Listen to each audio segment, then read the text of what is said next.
Breaking it down in layman's terms, talking all things virtual selling video for better sales conversations.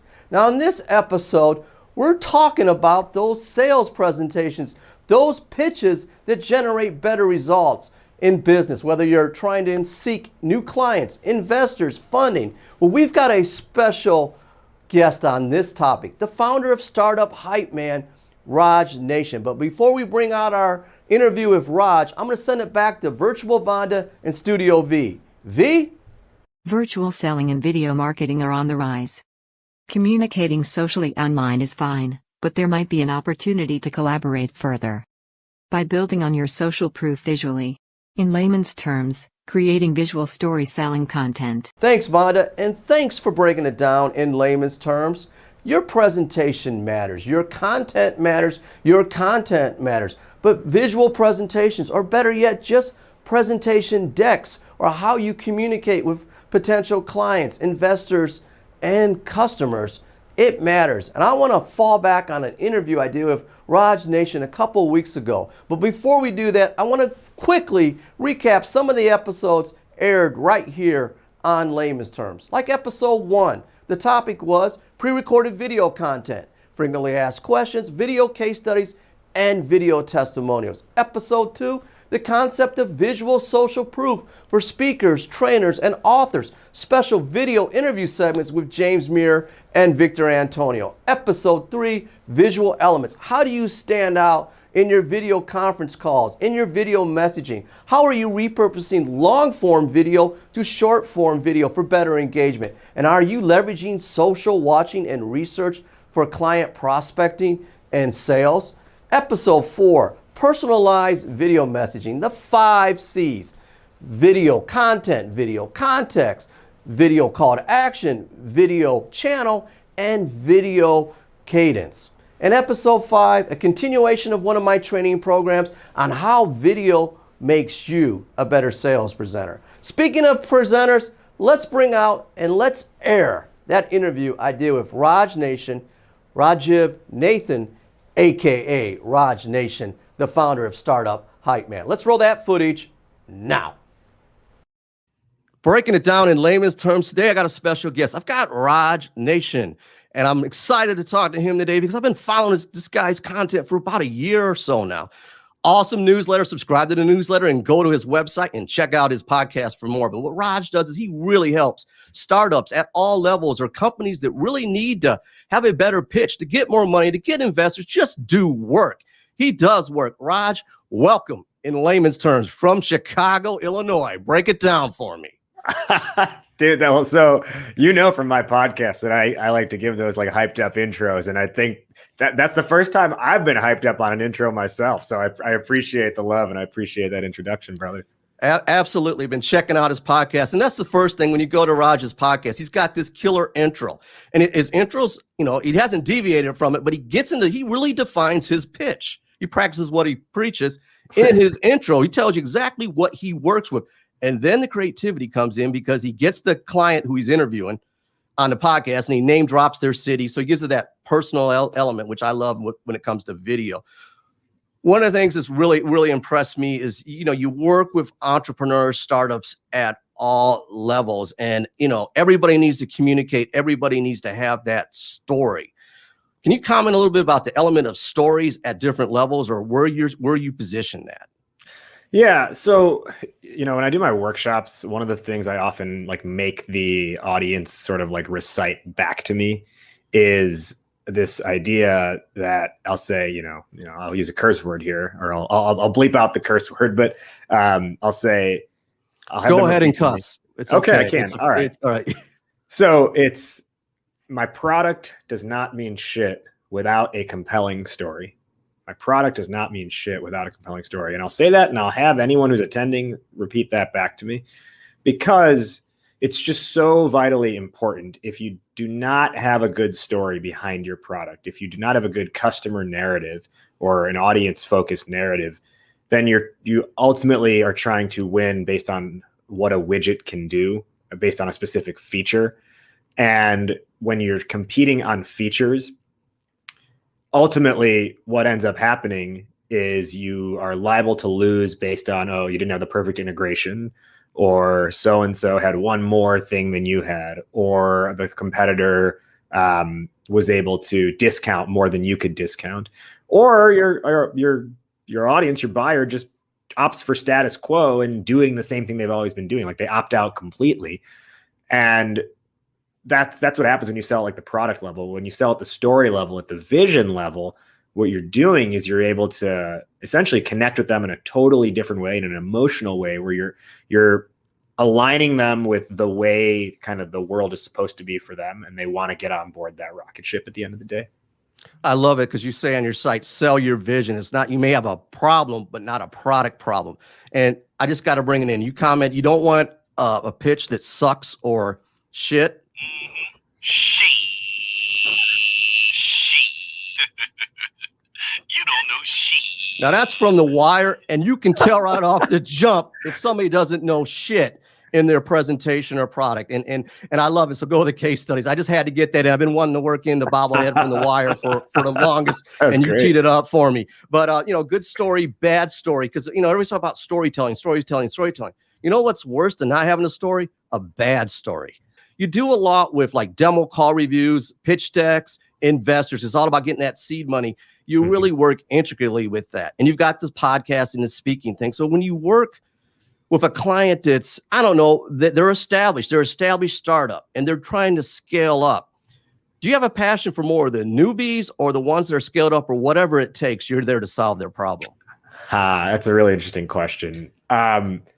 It's a passion for both, to be honest. And I especially, on the newbies side, I especially love when it's working on a pitch deck for a pitch competition they might be entering, because in a competition, that's where a lot of the showmanship or the showpersonship can come in and really help win your case over, because you're trying to win over, like an audience or a crowd of some kind. And you can get like really creative there. Now on the, the side of like the scaling companies or the established companies, and we're working on their sales narrative, I find a ton of joy in that as well, because it's a different type of challenge, right? It's not how do we impress an audience in a one-off scenario? It's how do we do this on a repeatable basis, 3 calls a day, 5 days a week that an individual rep might have. But at a company level, it's, if you got 10 reps and they're each doing 3-4 calls a day, that's 200 calls in a week. It's 800 calls in a month or so. So at that level, it's not just how do you come up with an interesting one-off, but how do you have a scalable narrative? And then when you add your 11th person and your 12th person, how do you make sure it scales with them? And so I really, I enjoyed the challenge that comes with that, because you have to have it something that can be repeatable and scalable. Yeah, scalable, repeatable, and getting that market share. One of the things that I really wanted to kind of jump back is the inception of Startup Hypeman. How did this come about? I mean, I've read your bio. We've talked in the past. I know you went to DePaul University, sports director, PA announcer. You rap, you spit rhymes, but you take it from a business case study.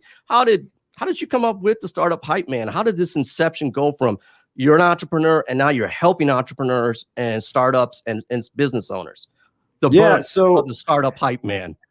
It's an interesting, or I don't know, maybe it's not an interesting story, but I think the fundamental starting point with all this is just understanding how my brain works. And for as long as I can remember, and really, to be honest, probably since I was having my own independent thoughts, I have so much gravitated towards this concept of communication and how people communicate and why do they communicate. Like I remember in like 6th grade in English class, we had a persuasive writing unit. And during that unit, which lasts like 6 weeks, 8 weeks long, I went with my family. We had a dinner party at a friend's house. And I happened to see at that my parents' friends on their bookshelf, there was a book called How to Persuade Your Audience in 30 seconds or less, or in 60 seconds or less, something like that. I think the author was Milo Hamilton, if I believe. But, like 6th grade me was pulling that book off the shelf and saying, hey, can I borrow this? Because this is interesting to me. And I know I have this unit on persuasive writing that I should be thinking about. So I've always just gravitated towards that, the art of communication, which is also why, as you know, I've been a big wrestling fan all my life. And that's wrestling is, for everyone listening, I know it's staged, but it is the art of communication. And it's the art of how do you convince an audience of your case, of you. If you're the bad guy, how do you convince the audience that they should believe in you as the bad guy? If you're the good guy, why should they believe in you as the good guy? So that's just how my brain has always operated. But then from like a professional sense, I worked in marketing for a few years at an agency selling digital products. I transitioned to the sales side of things. And I really had an experience there where I wasn't trained up properly and I didn't succeed. And I spent a lot of my spare time working on like our marketing materials, working on our presentations, saying there's a way we can do this better. I ended up starting my own business before Startup Hypeman, and that was called Idea Lemon. And what my co-founder and I worked on for that was helping people develop their personal brands, which did involve working with several entrepreneurs. And the thing we were best at was your own personal elevator pitch. Like, what do you say when someone says, what do you do? And so that pitch stuff, the seedling of it was there. We couldn't sustain that company, so we had to sunset that. But then I got an opportunity kind of simultaneously with an incubator here in Chicago called Bunker Labs, which is a incubator for military veteran and active service member and their family entrepreneurs. And so I got this playground to work with 20 different startups. And that was just such a fun experience that I said, I got to keep doing this. And then it, I made a decision from there that we're going to go with this company. Little known fact, it was not called Startup Hypeman until like 2 years in. All right. I had the very, very alliteration heavy, but very hard to get out and impossible to describe company name of RajNATION Innovation. And anytime I would say RajNATION Innovation, I always felt this need to like qualify why it was called that, or I'd be like, but don't worry about the name, because it was a mouthful, right? And then again, it was probably like maybe a year and a half in, or close to 2 years in. I don't remember exactly how it came up, and it must have been someone said to me, "So you're like a hype man, right?" And I was like, "Yeah, you're right." I don't remember what happened, but to me, that has to be like what the scenario was. And then I made that change to Startup Hypeman. I love it because you said a lot of things about the journey. You started from it as an entrepreneur, and you said the word performance. And it's well documented in your presentations on your website that your pitch is a performance. You got one shot, like The Rock. You smell what The Rock is cooking. He's bringing it, whatever the case is. And I look at the Startup Hype Man logo, and I'm going, okay, I know there's like a little Jordan-esque here with Chicago element. Yeah. I'm curious about that. Yoga instructor too. This guy does a lot here, man. And the podcast we're going to get into, but we're smack dab in this pandemic, I guess, and virtual world, and presentations aren't face to face. Quick takeaways on making your pitch and your presentation through elements and video. You've learned a lot we all have learned through this journey. And I'm a big proponent of video, as you are, but is there key takeaways RajNation could drop on video elements for presentations? Definitely. So, you're using Zoom, you're using Microsoft Teams, using Google Meet, whatever that might be. A couple of key things you want to keep in mind. Number one is have your camera on. In fact, Gong a couple of years ago released some data, and the win rates go up like 40% or something like that, maybe even more than that, when camera is turned on. Because if your camera is off, you want to, as best possible, mimic or replicate a face-to-face scenario. And if it's face to avatar or face to screen, that's not going to cut it. So you want to have your camera on, even if the person you're talking to doesn't have theirs on. Keep yours on, and also encourage them, invite them. If they don't have it on naturally, you can, you don't want to force them, but invite them. Hey, I'm going to have my camera on the whole time. Would love to catch your face as well. And it doesn't bother me if you have a messy background or anything like that. Usually they'll be like, "Oh yeah, sure, no problem." Or they'll be like, yeah, I'm give me like 2 minutes. I just want to, rearrange some things, and I'll turn my camera on. So invite them to turn their camera on. Sure. Another thing that's really important as well, and I really stress on this is, and I say this being cognizant that not everyone has the liberty of being able to like adjust their background just based on living situation and what your work from home setup looks like. But as best as possible, given your work from home setup, and granted, I'm in my office right now, so I've got a little bit more leeway. But even when I was at home, I would adjust this. Make your background a reflection of your personality. So like if you look at my background right now, like Doug, just like, what do you see? Well, obviously, I see The Rock, the wrestling belt, The Rock again. I see Chicago represented in a picture. on air because you're a mic spokesman. Got a windowsill of a plant behind you. It probably needs to be watered, but right above you is a picture, but it's all good. It's all good. But the more importantly, you're centered. Okay. You're centered for this interview. So the lighting's natural in a sense. I'm going deep. It's what I do. But yeah, I see a lot of imagery, and obviously from the standpoint, I try to put a little imagery here too. Okay. Of course. I got the Startup Hypeman logo because you're my guest, D-Fresh, the boombox. We're going to get into hype videos or rap videos and rap when you do production work on that if we got time. But yeah, I get it. Well, and I look at your background, and if I had never talked to you before this, I would get an immediate sense of your personality. Because if you got a boombox back there, there's a decent chance, halfway decent chance, you're into music. And specifically at being a boombox, I could make the assumption or the guess that you're probably into hip hop or were into hip hop, because no one really associates a boombox with like heavy metal, right? Right. So that's a potential conversation point. You got looks like Grover there in an Atlanta Braves hat, so I can talk to you about the Muppets. I can talk to you about baseball. You got the emoji back there, right? So I'm getting a sense for some element of your personality within this, and then the D-Fresh thing in there. So I know you might be a little bit like be able to like joke about who you are and your personality and all that kind of stuff. And it's clean as well. So I say all these things because I have a starting point of conversation with you that is better than, oh, how's the weather down there? Exactly. Or the one that just bothers me so much, and it's come up so much over the last year is, so like, how are things going over there with the pandemic? And it's like, I don't know, it sucks. It sucks here, it sucks there. Like, exactly.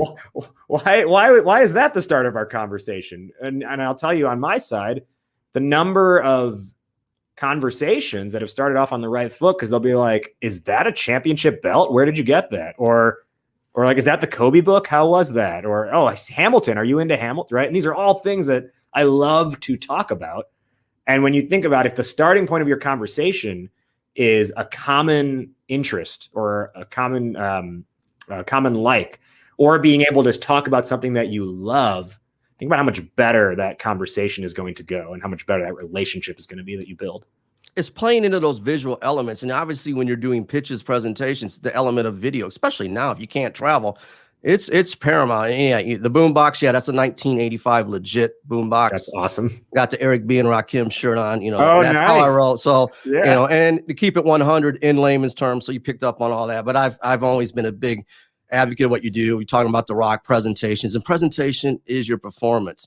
Now, if we're getting in deep, let's talk a little bit about, I love the creative concepts that you bring, and I encourage everybody to check out, Google him, check out his TEDx video about vulnerability, check out all his work. We'll have all the links below, but the rap videos for presentation pitches and the hype songs, is a hype song something new, or is that a continuation of that? Drop it in layman's terms for me. Yeah, it's a newer offering that I've created with Startup Hypeman, where I call it Hype Songs, where we are taking, we're making rap songs on behalf of companies for the purpose of, for example, like a Facebook ad, or to put into their cold email campaigns, or to throw up as a post, or to use to kick off a conference, right? So it's got multiple use cases here. It's either like, hey, let's take your pitch and literally turn it into a performance through song and video.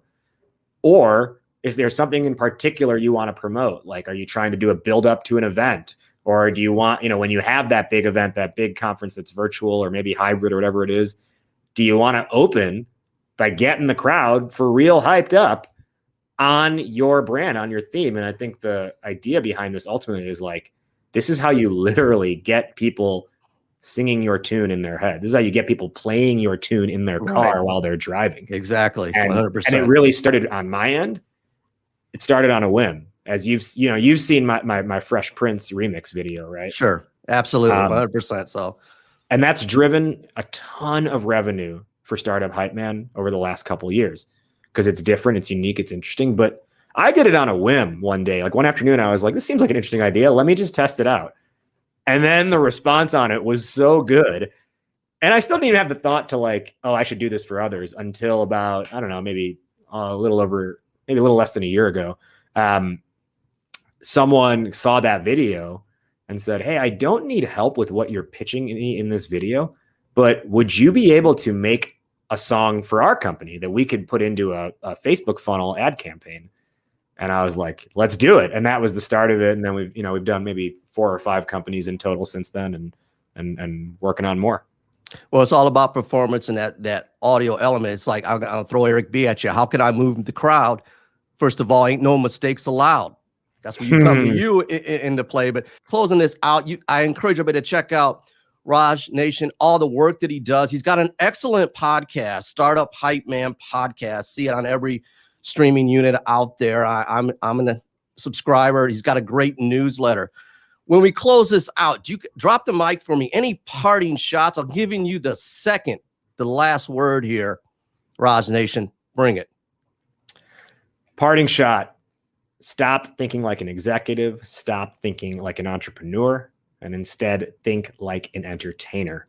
Because the entertainer, as you know, Doug, is concerned with one thing.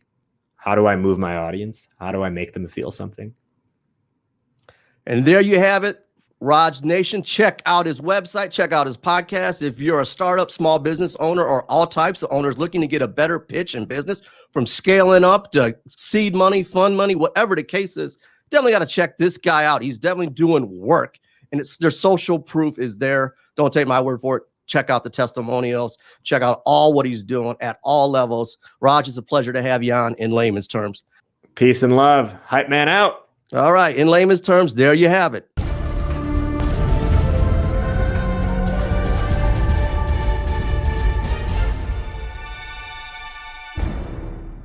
I want to thank you for social watching, and be sure to check out all our episodes right here on Layman's Terms, keeping it 100 with all the visual content for better sales conversations. Thank you.